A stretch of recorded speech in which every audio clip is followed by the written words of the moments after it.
बिस्मिल्लाहिर्रहमानिर्रहीम। अस्सलाम वालेकुम नाज़रीन।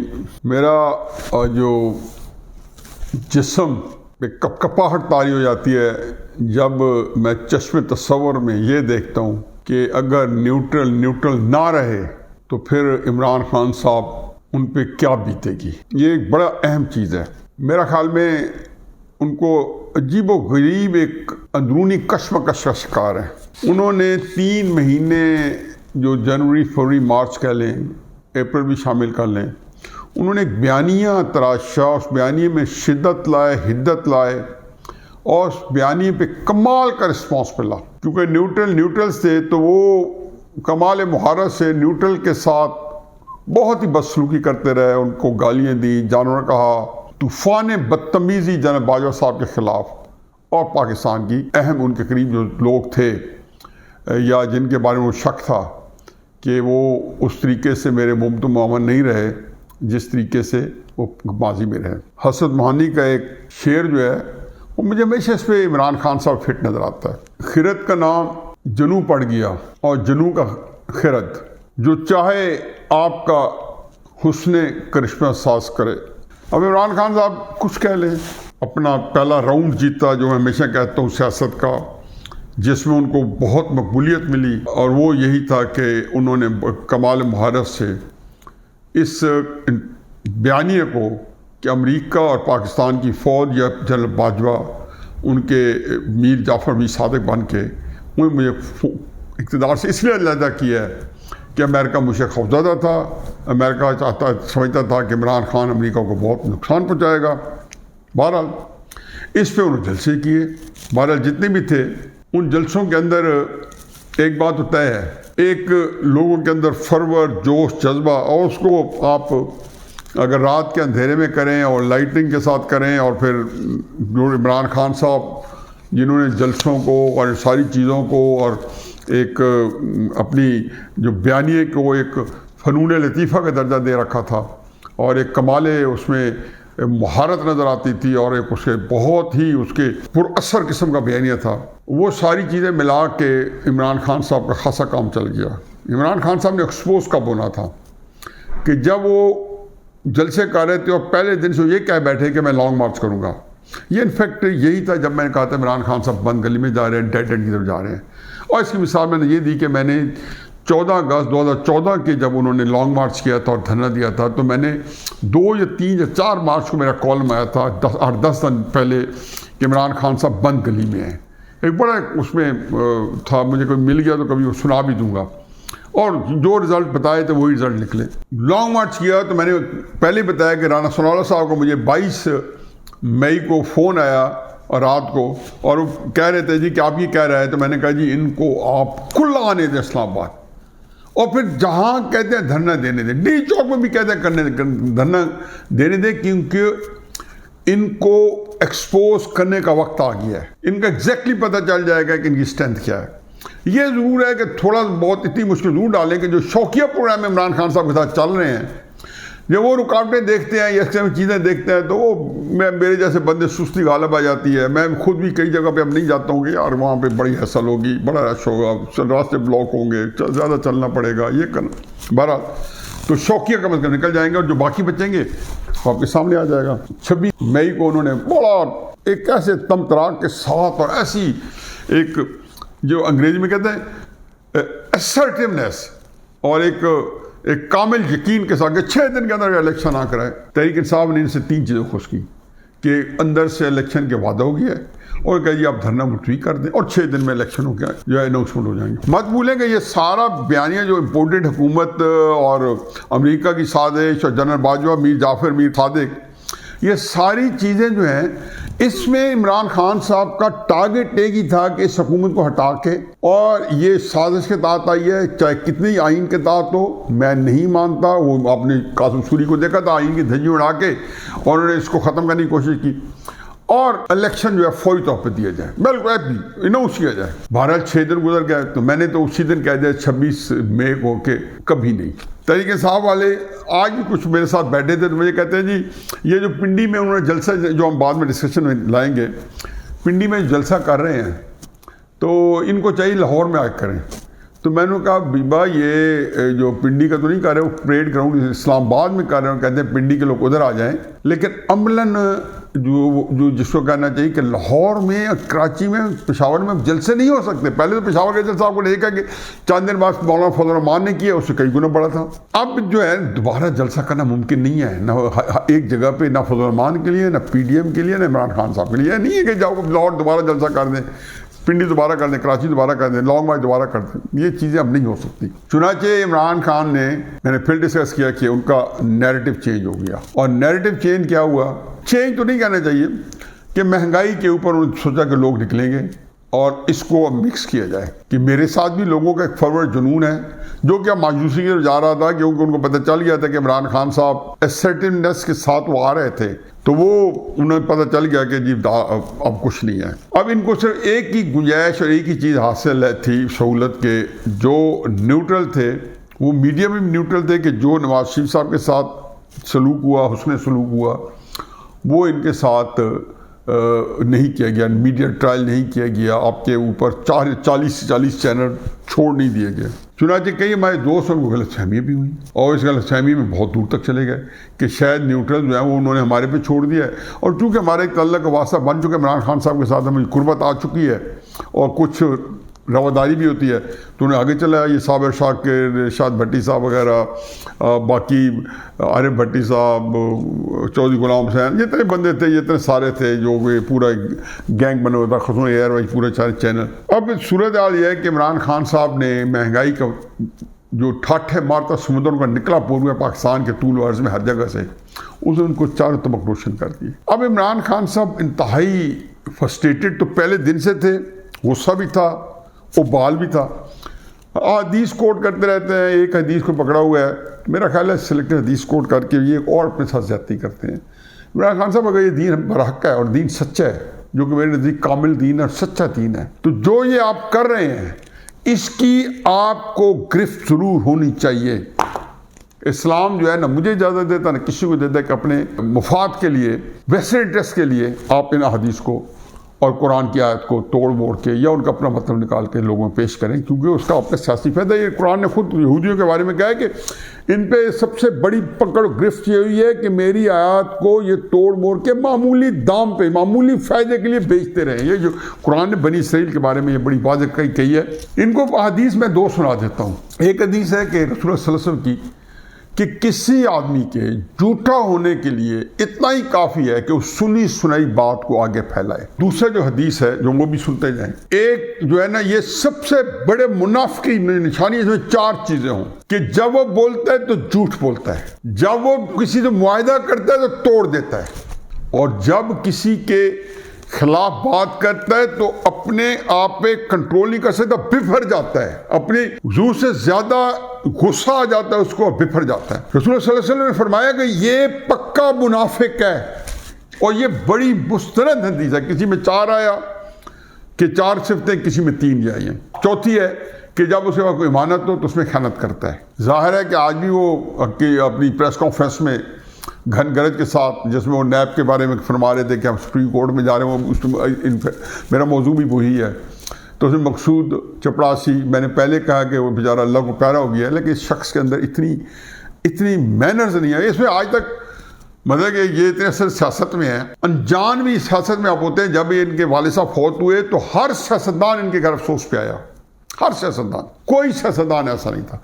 किसी ने उनको फ़ोन कर दिया, जरदारी साहब का पैगाम मिल गया, किसी का क्या। मैं कहता हूँ जो इनको जानते नहीं था, जिनको गालियाँ ये देते फिर रहे थे। इमरान खान साहब पिछले 8-10 साल में बेशुमार डेथ्स हुई। चौधरी परवेज़ इलाही साहब के यहाँ एक डेथ हुई उनके बुजुर्गों में से, और बहुत नवाज शरीफ की तो छोड़ें, कोई इनके अंदर कोई सलीका, कोई मैनर्स कि ये कभी किसी के साथ झूठे मुँह भी करते हैं। फिर कुछ ये कि एक मकसूद चपरासी जिसको ये फरमाते हैं, जिसमें फिर झूठ बोलते हैं कि जी 400 अरब रुपए की, वो कहते हैं 400 अरब रुपए आए। ये अगर कोई ट्रांजैक्शन हुई है और पता नहीं 400 अरब क्यों है, 4 अरब क्यों है, या बिल्कुल नहीं, मुझे उसका नहीं पता, क्योंकि ये अदालत के अंदर केस है कि वो पैसे का आना, पैसे का जाना ट्रांजैक्शन जो है ना, यानी कि मेरे अकाउंट में अगर मेरे 4, 5, 7 साल में पैसे आ रहे हैं, जा रहे हैं, तो इन्होंने जो आने वाले पैसे सारे जमा कर लिए, उन्होंने कहा ये सारी ट्रांजेक्शन हुई है। एवनफील्ड अपार्टमेंट का केस क्या था कि नवाज शरीफ ने 1.8 मिलियन पाउंड्स के जो अपार्टमेंट के बेटों के नाम है, वो नवाज शरीफ ने अपने इक़्तिदार के दौरान हुदैबिया पेपर मिल के नाम पे उन्होंने वहाँ से मनी लॉन्ड्रिंग की और पैसा यहाँ से पाकिस्तान से वहाँ भेजा। खैर वो केस चलता रहा। इन्होंने क्या कहा कि जी 300 अरब रुपए के अपार्टमेंट, इन्होंने ये नहीं, कभी नहीं इनके मुंह से निकला कि उसके एग्जैक्ट कोर्ट का केस क्या है। फिर ये वो सारे आज भी कोई अखबारों के हवाले दे रहे थे इसी तरीके से, क्योंकि वेस्ट के अंदर इनके बहुत सारे रूट्स हैं, मुझे पता है अच्छी तरह रूट्स हैं, जर्नलिस्ट के साथ रूट्स हैं, जो दोस्त हैं। इन्होंने जो मजमून लिखाया था वो डेली एक्सप्रेस में, क्या नाम था, जो बाद में अदालत के अंदर पकड़े हुए हैं शहबाज शरीफ को, ये चैलेंज करते रहे थे वो जो शहजाद अकबर जो कैसे दुम दबा के भागा है। देखो इन लोगों को इमरान खान साहब के खिलाफ की जरूरत होनी चाहिए कि शहजाद अकबर और गोगी आपा को कहें कि वापस आओ, मैं आपकी वजह से बदनाम हो रहा हूं। लेकिन जब आप एक्म्प्लिस हो, आप पार्टनर क्राइम हो, आप ये नहीं करेंगे। तो 1.8 मिलियन पाउंड्स को इन्होंने आज पता नहीं कितना बढ़ा, आपके पता है ना, शाहजेब खानजादे के प्रोग्राम में उन्हीं दिनों में फवाद चौधरी साहब आए तो वो बेचारा उसे समझ ना कि वो तो झूठ के काम चलाते थे। शाहजेब खानजादा अपने जियो के प्रोग्राम में कॉन्टेस्ट कर रहे थे। इन्होंने आज फिर का सारे काम किए, वो भी आप देखते रहेंगे।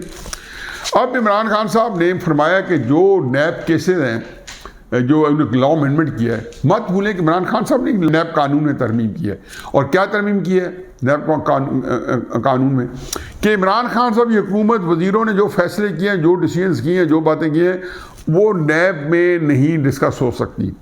पुरानी नहीं, पुरानी में शायद खाकान अब्बासी जो उसी तरीके से जो टर्मिनल के केसेस में या LNG के केसेस में उसी तरह भुगतेंगे। हाँ, ये हुकूमत, ये उन्होंने पहले कह दिया, वादा किए, और इसी तरह जितनी की इसी दौरान के सारी ट्रांजेक्शन को इम्यूनिटी दी। मजाल शख्स के अंदर या सुप्रीम कोर्ट के अंदर किसी ने इसका नोटिस नहीं। फिर नैब के बारे में सुप्रीम कोर्ट ने कितने बताया गया है, इन्होंने कानून में तरमीम क्या की है, बिल्कुल सही की है।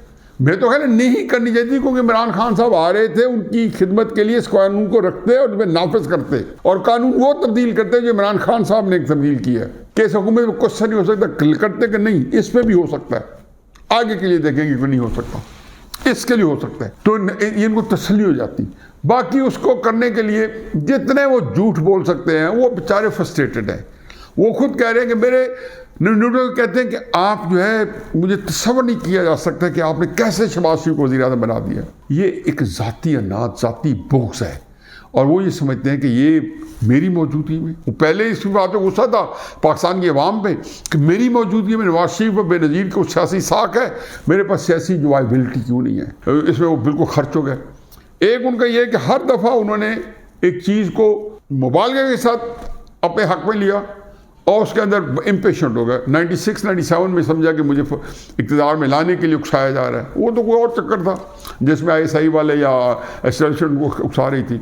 2002 में कहा जी मुशर्रफ मुझे वज़ीर आज़म बनाना चाहते हैं। मुशर्रफ ने उठा के बीच चुराए में ना ये कहते ना उनको कहना पड़ता कि मैं इसको सोचता। इसके बाद तो एक सीट नहीं थी, हमने से कहा तुम्हें 9-10 सीटें देंगे, इसमें मुश्किल हो गए। चार्टर ऑफ डेमोक्रेसी को हम कहते हैं ना कि ये बेनज़ीर और नवाज शरीफ ने किया, जिन्होंने कहने मुकम का।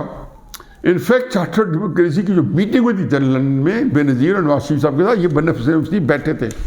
बाद में कमेटी बनी एहसन इकबाल साहब की ज़ेर सरबराही, वहाँ पे इन्होंने पूरा वो ड्राफ्ट बनाया उस कमेटी ने। कोई पीपल्स पार्टी के लोग थे, कोई मुस्लिम लीग के लोग थे, क्योंकि वजह निज़ाम दोनों पार्टियों में थी। इमरान खान उस समय 3 में 13 में, तो दस्तखत जो है इन 2 पार्टी के हुए। अब ये उसमें भी पड़ गए। भाई बजाय लोगों ये बताओ कि मैं भी बैठा था उस वक्त, मैं भी इस काम में तकरीरें कर रहा था। मैं तो नवाज शरीफ के बारे में बड़े हक में तकरीरें की हैं मुशर्रफ के दौरान में, और मैंने कहा कि मुशर्रफ चूँकि उससे वो खिलाफ थे तो उसको उसी करते रहे, नथी करते रहे नवाज शरीफ साहब के केसेस को उसकी मुनाफकत के साथ या उसकी 2 नंबरी के साथ। फिर 2008 के अंदर जो 7 के एंड में नवाज शरीफ वापस आए तो इमरान खान और नवाज शरीफ शुरू करते। कितनी तस्वीरें आपको मिल जाएंगी जहाँ की इकट्ठी मीटिंग हो रही है। 2008 का इलेक्शन इकट्ठा प्लान किया जा रहा था। ये जराइम नवाज शरीफ साहब ने किए हुए थे, लेकिन इमरान खान साहब अहले वफा में अपना नाम लिखाने के लिए हर वक्त वहाँ पे मुस्लिम नून के उनके घर में, नवाज शरीफ साहब के अपने घर में मॉडल टाउन में ये इकट्ठ हुआ। ये उनको उसको वापस मिल गया था। मुशर्रफ साहब ने पहले ले लिया था, फिर नवाज शरीफ साहब वापस आए तो इफ्तिखार चौधरी साहब ने ये किसी ने वापस कर दिया था। बहरहाल अब उनका ख्याल ये है कि एक तो ज़िमनी इलेक्शन आ रहे हैं, उसके लिए भी कोई नया बयानिया दिया जाए, क्योंकि उनके 2 बयानी पिटने की वजह से वो तीसरा बयानिया तराशने के चक्कर में थे। अब वो सुप्रीम कोर्ट से उधर कहते हैं जी कि नैब के कवानीन को करो। उनका ख्याल है कि किसी तरीके से नैब के कवानीन को जो है धर्म भरम किया जाए, सुप्रीम कोर्ट ही करते। और सुप्रीम कोर्ट को ये वो प्रेयर नहीं डाल रहे, वो मुतालबा कर रहे हैं और आज भी कह रहे हैं कि सुप्रीम कोर्ट का इम्तिहान है, यानी कि सुप्रीम कोर्ट का इम्तिहान है क्या है इमरान खान साहब की तौक़ुआत पूरी उतरती है या नहीं उतरती। अब बात मैं आपको दो हरफी इसको कंक्लूड करता हूँ। इमरान खान साहब बात हतमी है कि अगर न्यूट्रल ना रहे, डरो उस वक्त से कि जब न्यूट्रल नहीं रहेंगे। इसमें एक चीज़ और भी लफ्ज़ कर लें कि नवाज शरीफ साहब की गुजरावाली तकरीर और अपनी तकारीर या अपनी जो कैंपेन है बाजवा साहब के खिलाफ या गद्दारी का इल्ज़ाम लगाना किसी फौजी जर्नैल को सलार पे, इनको कंपैरिजन करो।